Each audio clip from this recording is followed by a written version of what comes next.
নমস্কার সবাইকে জানাচ্ছি ওয়েলকাম। আজকের ভিডিওর আলোচনা হতে চলেছে গণেশ চতুর্থী নিয়ে। চতুর্থী শুরু হচ্ছে 26শে আগস্ট 2025 মঙ্গলবার দুপুর 12টা 54 থেকে 27শে আগস্ট 2025 বুধবার দুপুর 2:20 পর্যন্ত চতুর্থী তিথি থাকছে।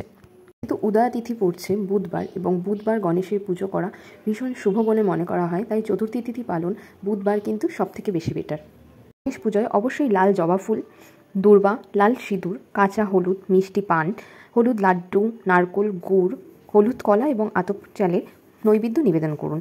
অবশ্যই গণেশজিকে আগে স্নান করিয়ে একটি হলুদ বস্ত্রের উপর বসাবেন, তারপর কিন্তু পুজোর বিধি শুরু করবেন। যাদের যে কোনো কর্মে প্রচণ্ড বাধা আসছে তারা অবশ্যই আগে একটা ঘিয়ের প্রদীপ গণেশজির সামনে জ্বালবেন এবং তার সঙ্গে বক্রতুণ্ডে মহাকায়ে সূর্যকোটি সমপ্রভা নির্বিঘ্নম কুরু মে দেবা সর্বকায়েষু সর্বদা এই মন্ত্রের 108 বার পাঠ করুন। যারা শিক্ষার্থী আছেন, যাদের পড়াশোনায় কনসেন্ট্রেশন প্রবলেম হচ্ছে, তারা 3টে করে ময়ূরের পালক গণেশজির পুজোর সময় সামনে দিয়ে রাখুন।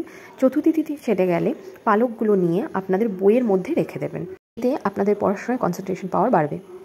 যারা ব্যবসার জন্য গণেশ পুজো করছেন, অবশ্যই গণেশের সুর যেন ডান দিকে থাকে এমন গণেশ পুজো করবেন। এছাড়াও একটা লাল রঙের কাপড়ে কিছুটা আতপ চাল, একটা গাঁট হলুদ, একটা কাঁচা টাকা দিয়ে গণেশ চতুর্থীর সময় গণেশজির সামনে রাখবেন এবং পুজো শেষে লাল কাপড়ের পুটলিটাকে আপনাদের ক্যাশ বাক্সেও রেখে দিতে পারেন অথবা আপনাদের লকারে রেখে দেবেন। এতে আপনাদের আর্থিক সমৃদ্ধি বাড়বে।